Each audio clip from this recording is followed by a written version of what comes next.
devant un public parfois bruyant, mais toujours exigeant sur les prestations, tenue vestimentaire, plus diction et capacités vocales devant permettre à toutes les places, il y en avait 1500, de comprendre et d'entendre parfaitement chansons et monologues. Et je signale que pendant des années, il n'y avait pas de micro non plus. Je pense à l'heure actuelle, nos jeunes confrères qui débutent, s'il n'y avait pas de micro, il y en a beaucoup qui chantent en playback. Comme ça arrange tout. On l'enregistre une fois, puis ensuite on le passe. Eh bien, sur ce port Alcazar, on en parle, bien qu'il soit fermé depuis 41 ans, on raconte une quantité d'anecdotes qui courent sur la salle du Corbelzens, histoire en forme de galéjade dite marseillaise, imprimée par des journalistes et historiens à mal de copies, ou artistes, ne l'ayant d'ailleurs jamais connu, mais enfin, on en parle. Port Alcazar, combien d'inepties a-t-on pu répandre sur toi et tes directeurs? Toujours sur toi, jamais sur les autres salles de Marseille. Jamais je n'ai entendu, et je pense que vous non plus d'ailleurs, dire une vacherie sur les variétés, le Palais de Cristal, le Gymnase, l'Odéon, le Grand Casino, et j'en passe. Évidemment, on ne prête qu'aux riches. Aux riches qui est parti en faillite d'ailleurs à la fin. Hélas, les légendes, surtout les fausses, ont la vie dure. Elle fut simple, la mort de l'Alcazar, étranglée par les cachets exorbitants des nouvelles vedettes du show business et abandonnée par nos édiles et leurs offices de la culture. Un jour, l'Alcazar s'est écroulé, ensoleillissant à tout jamais des millions d'éclats de rire, des milliers de refrains et des centaines de fantômes de vedettes qui avaient su distraire ou émouvoir des générations de Marseillais pendant plus d'un siècle. Aujourd'hui, le musical est mort. Et cependant, je vais essayer, en rassemblant mes souvenirs, de vous faire revivre un petit peu l'ambiance de l'Alcazar, car je l'ai très bien connu. Donc, on continue toujours à parler de l'Alcazar, et je dois vous signaler, en 1962, où l'époque où l'Alcazar battait de plus en plus de l'aile, Robert Trébor, qui fut l'avant-dernier directeur de l'Alcazar, de 1950 à 1965, pensait à transformer sa salle en parking. En effet, il avait été contacté par une marque d'essence dont je dirai le nom, et on pensait de transformer l'Alcazar en garage et parking. Et Trébor avait fait venir un architecte. C'était normal pour voir un petit peu si c'était possible. J'étais dans le bureau, j'entends encore cet architecte qui dit « Mais mon cher Trébor, mon Dieu, transformer l'Alcazar, notre Alcazar, mais c'est un sacrilège !» Je me suis permis de m'initier dans la conversation et lui dire « Mais enfin, vous défendez l'Alcazar, c'est très bien, mais est-ce que vous venez souvent à l'Alcazar ?» Et le bonhomme m'a répondu « Et non, jamais, j'ai trop de travail, qu'est-ce que vous voulez, j'ai plus le temps de venir au spectacle. » Voilà, plus personne ne venait. Il y avait les voitures, il y avait les week-ends à la campagne, et le spectacle périclité a commencé à péricliter. Certains revoient la salle du Corbelzens comme un genre de palais des mille et une nuits. À l'époque où ça faisait brasserie, les gens fumaient, buvaient, chantaient, c'était des brasseries, quoi, en quelque sorte. Ensuite, d'autres vous disent que c'était l'opéra du Kafkons ou le temple de la chanson. Par contre, d'autres le comparent par exemple, Maurice Chevalier le compare à un bouge où les spectateurs se battaient à coups de revolver. Vous voyez l'imagination, ça va, c'est merveilleux. C'est dans les mémoires de Maurice Chevalier, je n'invente rien. De leur côté, dans leur livre C'est pour rire, Roger Pierre et Jean-Marc Thibault déclarent, sans rire, que durant les représentations, des rats énormes couraient sur la scène. Oh oh, hurlait le public. Alors Trébor, paraît-il, d'après eux, se levait de son fauteuil et déclarait « C'est rien, c'est un chat ». De 1942 à 1965, au hasard des tournées et des spectacles montés par Trébor, j'ai dû passer un an de ma vie sur la scène de l'Alcazar. Je dois vous dire que je n'ai jamais vu des rats sur la scène ou dans les loges de l'Alcazar. Je n'ai même jamais vu de petits rats du fait qu'il n'a jamais eu de danseuse d'opéra. Je m'empresse de vous le signaler. En 1942, Millard, donc, j'ajoute, on dit, j'ajoute non plus que j'ai vu le patron, M. Trébor, regarder ses productions, les fesses calées dans un fauteuil. Et c'est pour vous dire qu'il avait bien d'autres soucis. Il était, de temps en temps, il venait dans les coulisses, il jetait un petit coup d'œil, mais ça s'arrêtait, il ne regardait jamais dans un fauteuil. De même, si on vous narre l'histoire qu'un jour, un impresario a contacté Trébor et lui a dit, vous savez, je les ai en engagement, vous devriez engager les Platens. Et Trébor a répondu, qu'est-ce que vous voulez que je fasse de plâtrier? Alors l'Alcazar, on n'en a pas besoin. C'est vous dire, ce qu'on a pu raconter sur ce pauvre Trébor, on le fait passer pour un imbécile, alors que c'est complètement faux. Je reconnais qu'à l'Alcazar, depuis sa création, on a rarement vu des maçons et des peintres, et même pas des plâtriers d'ailleurs, faire gagner de l'argent. Car en effet, c'est resté, puisqu'en effet, un beau jour, l'Alcazar, il a fallu, quand il a fermé, pourtant il avait été rénové à ce moment-là, il a fallu que Jean-Marie Rivière, qui avait créé le cabaret de l'Alcazar à Paris, soit de passage à Marseille, et dise, tiens, j'aimerais voir ce qu'est devenu l'Alcazar. On avait fermé, c'était fini depuis des années, et la municipalité a fourni les clés, tout ça. On est rentré dans l'Alcazar, et on s'est rendu compte qu'on avait laissé mourir, le plafond s'était écroulé, personne ne s'en était occupé. C'est quelque chose d'incroyable, et on en parle toujours de cet Alcazar. Cet Alcazar qui, il faut le reconnaître évidemment, avait une drôle de réputation. J'en ai fait l'expérience en 1942.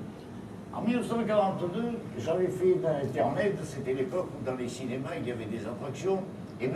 Billard, qui était à cette époque-là directeur de l'Alcazar, pendant de 1930 à 1950, m'engage pour passer à l'Alcazar, car Billard ne faisait que du cinéma à l'Alcazar durant cette période, mais tous les mercredis ou vendredis, il organisait un spectacle de musical. C'est pour ça que ça m'amuse follement quand on dit Yves Montand a fait passer une semaine à l'Alcazar en 1938, il n'y avait plus de musical, un jour par semaine simplement. Donc je me présente, et c'était celui qui présentait le spectacle, s'appelait Georges Pfister. Je ne sais pas si vous étiez des habitués des spectacles.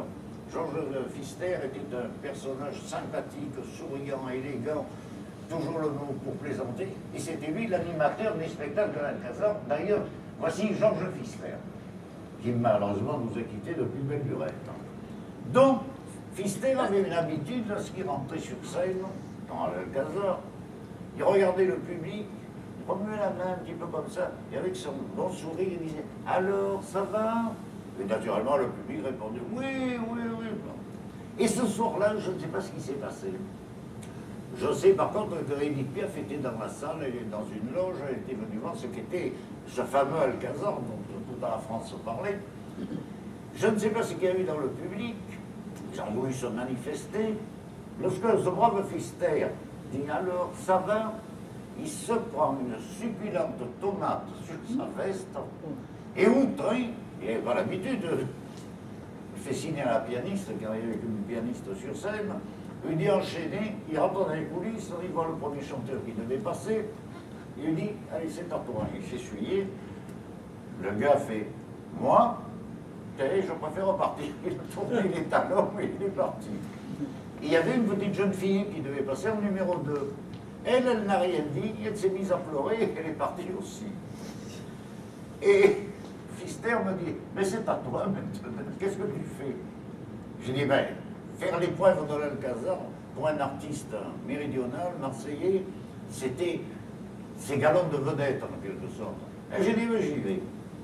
Et je ne sais pas, j'avais des grosses lunettes, vous avez vu sur une photo tout à l'heure, si de voir un binoclard venir sur la scène de l'Alcazar et faire du blablabla, si les gens ont été surpris, je n'ai gardé aucun souvenir, je dois dire, de ce que j'ai dit. Je sais que j'ai coupé, je suis parti au bout de 10 minutes environ, il y a 4 bègles, les artistes, vous savez ce que c'est, 4 bègles, c'est 4 bravos qui se suivent, qui semblaient dire, ça va pour cette fois-ci, mais tâche de ne pas y revenir. Ça a été mes débuts à l'Alcazar. On vous dit souvent, l'Alcazar a un public sensationnel. C'est lui qui découvrait les vedettes. Et on vous cite toujours Maurice Chevalier. Maurice Chevalier qui est passé en 1906, il avait à cette époque-là 18 ans, et paraît-il, Il n'y a que Jeanne Calment qui peut-être l'avait vu, parce que je ne crois pas que dans la salle de séances de 1906, Chevalier avait fait Actabas, qu'on appelle. Seulement, je crois qu'on oublie de dire qu'à cette époque-là, Maurice Chevalier n'était pas le Maurice Chevalier que nous avons connu, toujours en smoking, le canotier penché sur le côté, l'œil à la boutonnière, très élégant, bon danseur, bon diseur. Il était à cette époque-là, à 18 ans, ce qu'on appelait un comique excentrique. C'est-à-dire, il était affreusement maquillé, un costume qui tombait d'un 5e étage, comme on dit, un petit chapeau rigolo. Voilà, le voilà comme il était. Donc, en 1906, cette photo a été prise en 1905.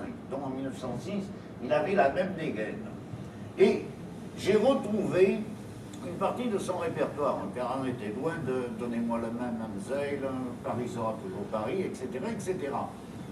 Chevalier chantait et interprétait une chanson qui s'intitulait « Professeur d'amour ».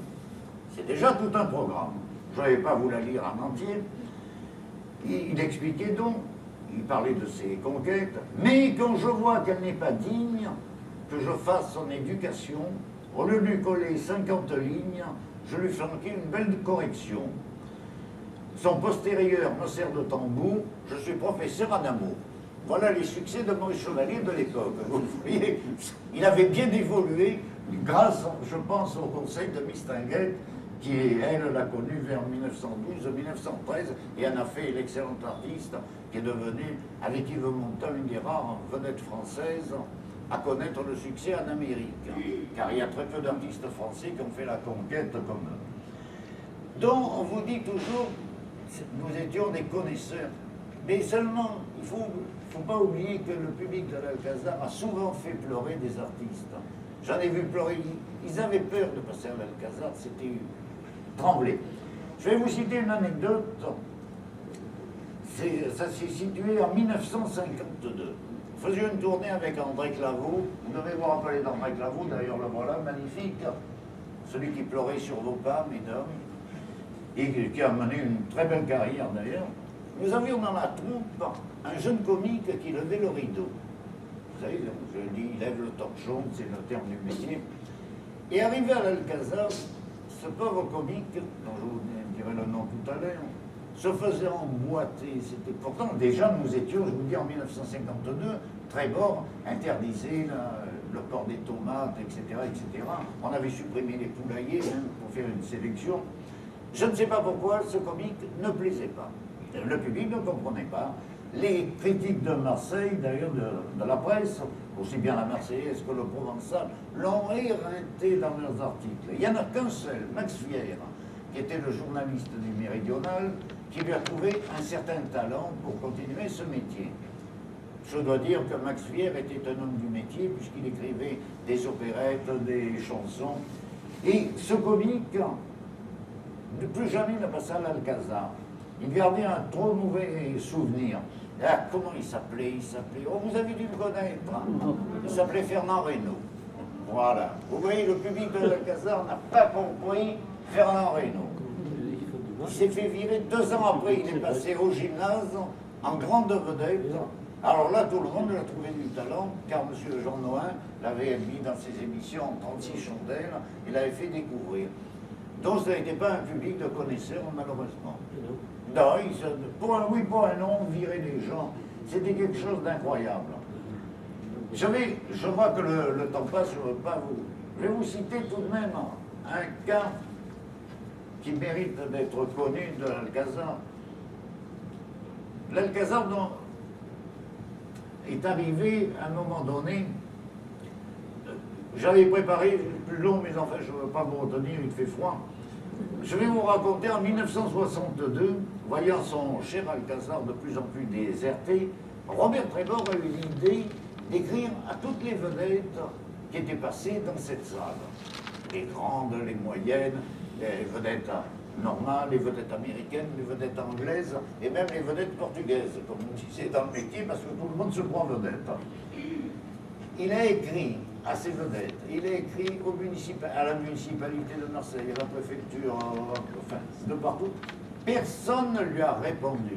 Tout au moins des faux fuyants, non, je suis prise.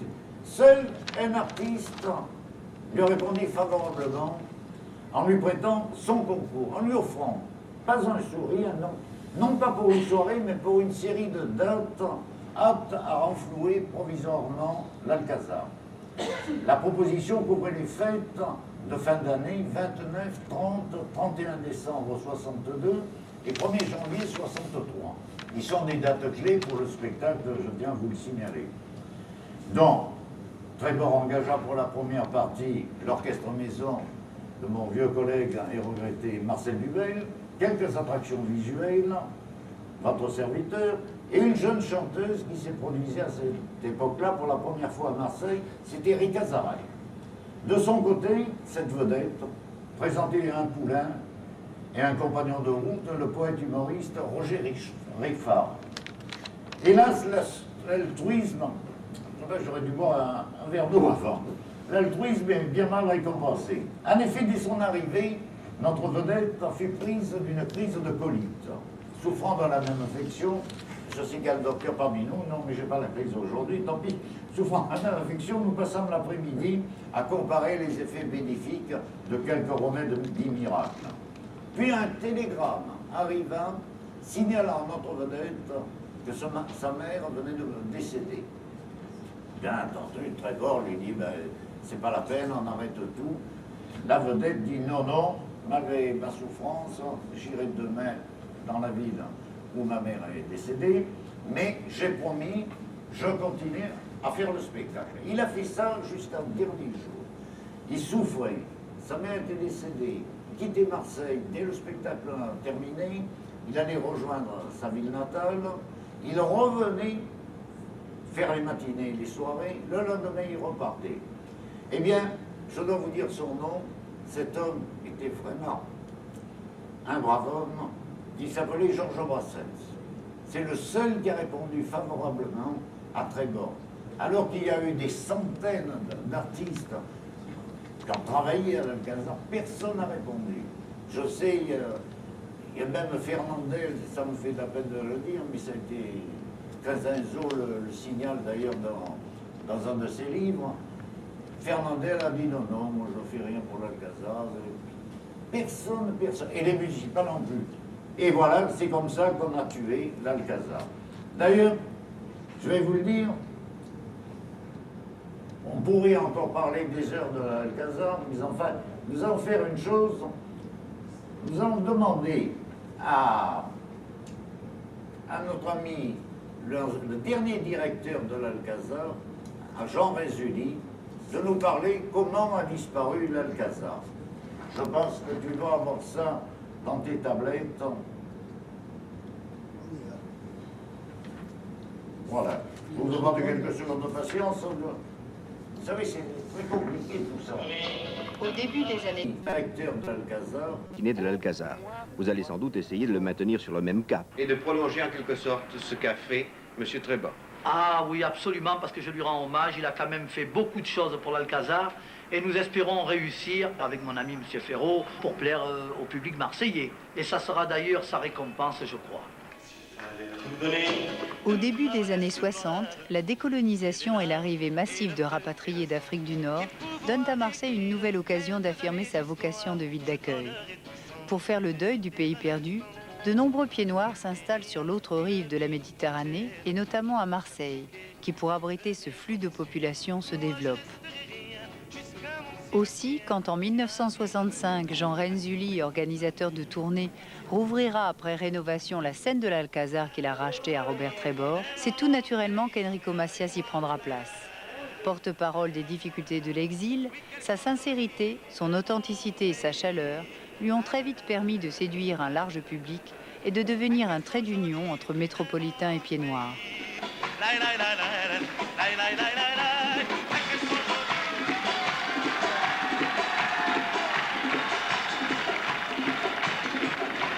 C'est une soirée magnifique, ça rentre bien.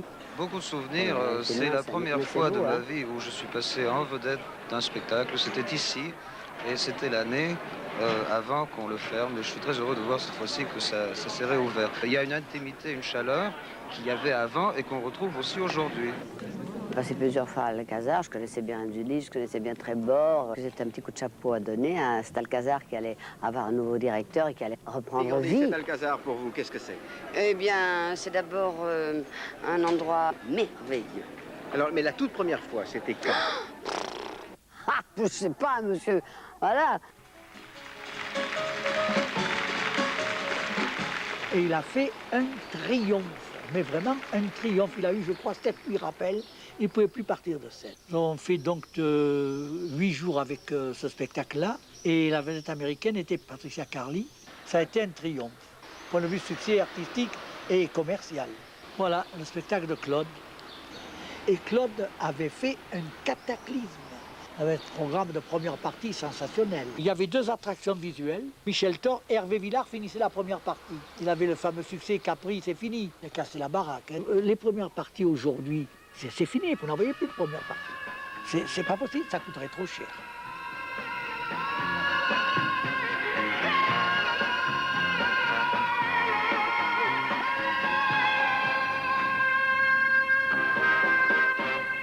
Tout en dansant, la boum boum, rumba. Nancy Holloway, Roger Nicolas, Guy Marchand et Romuald. Un spectacle que j'avais intitulé Parade aux étoiles. Vous savez, chez des spectacles que j'ai affichés à l'envers, où les gens, quand ils passaient, ils faisaient ça. C'était drôle, hein? Ils ne sont pas venus pour autant. Hein? Si vous n'aviez pas le nom, ce qu'on appelle le fromage, la tête d'affiche, les gens ne venaient pas au spectacle. On en a eu de gros spectacles et les gens ne venaient pas parce qu'il n'y avait pas la vedette. Qu'elle soit riche ou bien pauvre. Je n'ai pas le goût du malheur, va-t'en voir ailleurs si j'y suis. Je veux encore rouler des hanches, je veux me saouler de printemps. Je veux m'en payer des nuits blanches à cœur qui bat, à cœur battant, avant que sonne l'heure blême. Barbara à l'Alcazar, le Cobelzen s'était inondé de monde. J'ai été étiquetée pendant des années.